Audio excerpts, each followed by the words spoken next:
तो बच्चों, पिछली क्लास में हम लोगों ने पढ़ लिया कि किस तरह से मोशन जो है, ठीक है, मोशन इन द प्लेन, मतलब कोई पार्टिकल अगर किसी प्लेन में चलता है तो उसका डिस्प्लेसमेंट क्या होता है, उसमें वेलोसिटी कैसे हम लेते हैं, इक्वेशन ऑफ मोशन उसके लिए कैसे लगता है, एक्सेलरेशन कैसे हम कंसिडर करते हैं उसका, ठीक है, मतलब दोनों डायरेक्शन में होता है, एक्स में भी होता है, वाई में भी होता है, फिर उसका रिजल्टेंट होता है, ठीक है। तो ये पिछली क्लास में हमने पढ़ लिया था।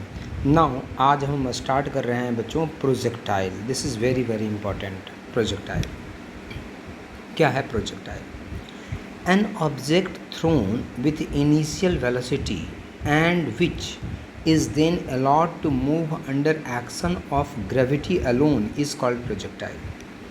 अगर किसी पार्टिकल को, किसी ऑब्जेक्ट को किसी इनिशियल वेलोसिटी से थ्रो किया जाता है, फेंका जाता है और उसको छोड़ दिया जाता है कि भाई अब एक्शन कौन करेगा उस पर? ग्रेविटी करेगा। हमें कोई मतलब नहीं, हमने एक वेलोसिटी देकर उसको छोड़ दिया, फेंक दिया, हमने थ्रो कर दिया उसको।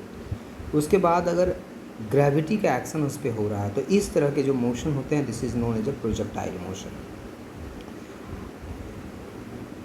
जो रॉकेट होता है, ठीक है, रॉकेट से हम जब हमला करते हैं या जो तोप होता है, तोप से जब हमला करते हैं तो हम लोग फिक्स करते हैं ना कि हाँ भाई वहाँ पे टारगेट है, इतने वेलोसिटी से हमें ऐसे थ्रो करना है, फेंकना है, तो जा कर के वहाँ पे हिट करेगा। तो इस तरह का मोशन जो है सब प्रोजेक्टाइल मोशन कहलाएगा।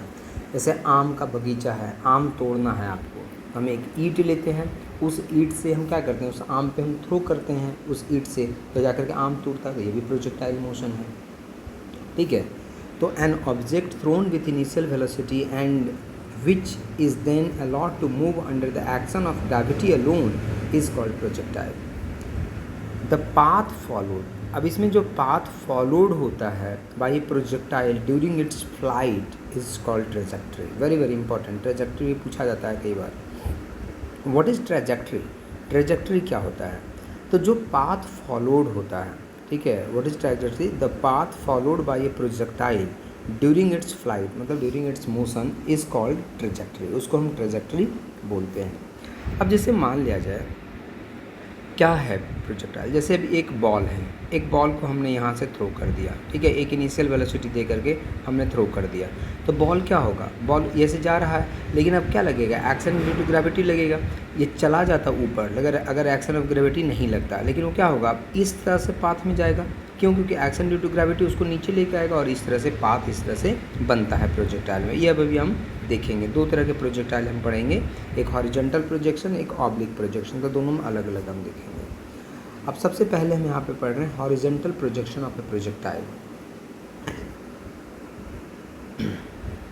Horizontal projection of a projectile, इसमें क्या है कि एक टॉप ऑफ बिल्डिंग से, ठीक है, मान लिया जाए ये टॉप ऑफ बिल्डिंग है, यहाँ से अगर यू वेलोसिटी से एक ऑब्जेक्ट को आपने थ्रो कर दिया तो क्या होगा, अगर सोचो ना कि एक बिल्डिंग है, यहाँ पे आप हैं, यहाँ से एक बॉल को आपने थ्रो कर दिया तो क्या होगा, बॉल इस तरह से नीचे आता है, ठीक है, तो दिस इज़ प्रोजेक्टाइल मोशन, इसको प्रोजेक्टाइल मोशन बोलते हैं, ठीक है।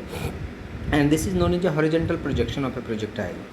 तो कंसिडर ए प्रोजेक्टाइल से a ball is thrown horizontally with an initial velocity u from the top of a tower, top of a tower of height h। मान लिया जाए कि टावर जो है उसकी हाइट कितनी है, h है, यहाँ से u वेलोसिटी से एक बॉल को, एक पार्टिकल को हमने थ्रो किया है। As it covers the horizontal distance due to uniform horizontal velocity u, तो ये क्या करेगा, हॉरिजेंटल एक डिस्प्लेसमेंट कवर करेगा, क्यों? क्योंकि एक यू वेलोसिटी से हमने हॉरिजेंटल डायरेक्शन में फेंका था इसको, and vertically downward distance because of constant acceleration due to gravity. और नीचे क्यों आएगा, वर्टिकल में ये डिस्प्लेसमेंट क्यों होगा, क्योंकि यहाँ पे एक्सेलरेशन ड्यू टू ग्रेविटी लग रहा है, बॉडी जो है इसको एक्सेलरेशन ड्यू टू ग्रेविटी क्या करेगा, नीचे लेके आएगा, ठीक है। तो जो हॉरिजेंटल यहाँ पे डिस्प्लेसमेंट होगा वो क्यों होगा, क्योंकि आपने यू वेलोसिटी इनिशियली दिया हॉरिजेंटल डायरेक्शन में, इसके कारण होगा। और जो वर्टिकल डिस्प्लेसमेंट होगा, मतलब पार्टिकल यहाँ से यहाँ जो आएगा, तो ये जो वर्टिकल डिस्प्लेसमेंट हुआ ये क्यों होगा, ये होगा एक्सेलरेशन ड्यू टू ग्रेविटी के कारण। For horizontal motion of the projectile, अगर हॉरिजेंटल मोशन की हम बात कर लें, ठीक है, तो initial velocity in x direction कितना हो, तो हमने यू दे दिया है, initial velocity in x direction u, ठीक है, या v0 अगर इसको लिखता है v0x का मतलब है initial velocity in x direction, और ये कितना दिया है u। एक्सेलेरेशन बेटा इस डायरेक्शन में एक्सेलेरेशन कितना है 0, इस डायरेक्शन में तो कोई एक्सेलेरेशन नहीं है ना, एक्सेलेरेशन तो डाउनवर्ड है ना, एक्सेलेरेशन ड्यू टू ग्रेविटी। तो हॉरिजॉन्टल डायरेक्शन में कोई एक्सेलेरेशन नहीं है, हॉरिजॉन्टल डायरेक्शन मतलब कि एक्स डायरेक्शन में कोई एक्सेलेरेशन नहीं है। तो ए एक्स इक्वल टू कितना हो गया 0। नाउ हमारे पास फार्मूला है s equal to u t plus half a t square, use कर लीजिए। तो हॉरिजॉन्टल डिस्प्लेसमेंट कितना हुआ, मान लिया जाए कि हॉरिजॉन्टल डिस्प्लेसमेंट जो हुआ एक्स हुआ है, हॉरिजॉन्टल डिस्प्लेसमेंट कितना हुआ एक्स हुआ है। तो s equal to u t plus half a t square, तो एक्स के जगह पे क्या आ जाएगा, एस के जगह पे क्या आ जाएगा एक्स, इनिशियल वेलोसिटी होता है s equal to u t, तो यू क्या होता है इनिशियल वेलोसिटी, तो initial velocity in x direction u है, देखो initial velocity in x direction कितना है यू, तो यहाँ पे u रखेंगे हम इंटू टी। मान लीजिए टाइम t के बाद यहाँ से जब चला था तो यहाँ तक जब पहुँचा है तो टाइम t लगा उसको, तो time t plus 1/2 into acceleration due to gravity कितना 0, तो पूरा टर्म कितना हो जाएगा 0। सो x इक्वल टू कितना हो जाएगा u t। So t equal to यहाँ से टाइम निकल जाएगा कि यहाँ से यहाँ तक पार्टिकल को आने में टाइम कितना लगा। So t equal to x/u, this is equation number 1। For vertical motion, अगर हम वर्टिकल मोशन की बात करें, वर्टिकल में जो डिस्प्लेसमेंट हुआ है, वर्टिकल में कितना डिस्प्लेसमेंट हुआ है y, ये डिस्टेंस है, देखो ये जो है ये जो पाथ है ये तुम्हारा डिस्टेंस है, डिस्प्लेसमेंट कितना है, ये इनिशियल है और ये फाइनल है, तो इन दोनों के बीच का कितना है शॉर्टेस्ट पाथ y, ठीक है, y इक्वल टू h है। तो अगर y डायरेक्शन में आप यूज़ करोगे equation s equal to u t plus half a t square को, ठीक है, अगर y डायरेक्शन में यूज करोगे तो कितना हो जाएगा तुम्हारा, देखिए यहाँ पे।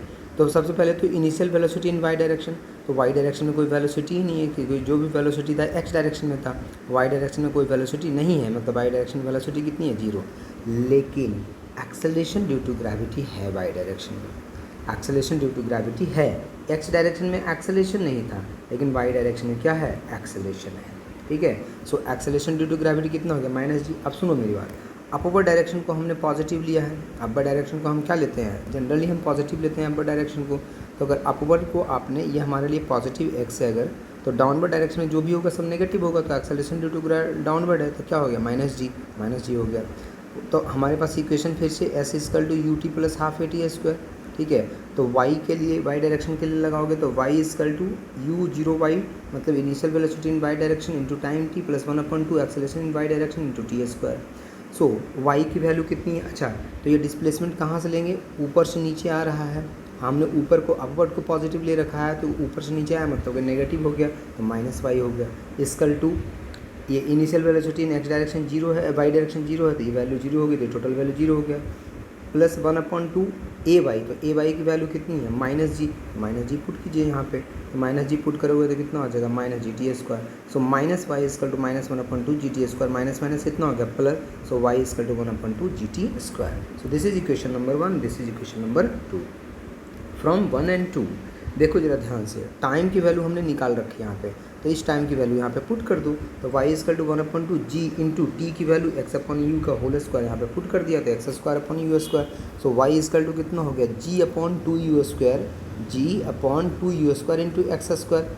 बच्चों याद कीजिए ज़रा पैराबोला का इक्वेशन, याद कीजिए ज़रा वो दिन जब हमने पैराबोला आपको पढ़ाया था, ठीक है, ठीक है। ये इक्वेशन इस तरह से पढ़ाया था ना, y equal to 4a, y square equal to 4ax, ठीक है, y square equal to -4ax, x square equal to 4ay, इस तरह की इक्वेशन पढ़ाया था, याद कीजिए उस इक्वेशन को, क्या ये उसको फुलफिल कर रहा है। y equal to, this is constant, g/2u square क्या आ गया कांस्टेंट, तो k हो गया into x square. So k is equal to g/2u square is a constant. So equation 3 is a equation of parabola of first order. Thus path followed by the projectile is parabolic. हमेशा पूछता है कि जो जो projectile motion होता है उसमें जो पाथ होता है वो कैसा होता है, कैसा पाथ फॉलो करता है, जो आपका ऑब्जेक्ट होता है, जो पार्टिकल होता है, तो पैराबोलिक पाथ फॉलो करता है। ये प्रूफ किया मैंने, हवा में नहीं बात कर रहा हूँ, हवा में नहीं बात कर रहा हूँ कि कुछ भी बोल रहा हूँ मैं, प्रूफ किया मैंने कि देखो पाथ जो y equal to k x square, x और y में जो रिलेशन आया है ये पाथ है पार्टिकल का, और वो क्या है पैराबोलिक। तो हमेशा जो प्रोजेक्टाइल मोशन होता है उसका जो पाथ होता है वो पैराबोलिक।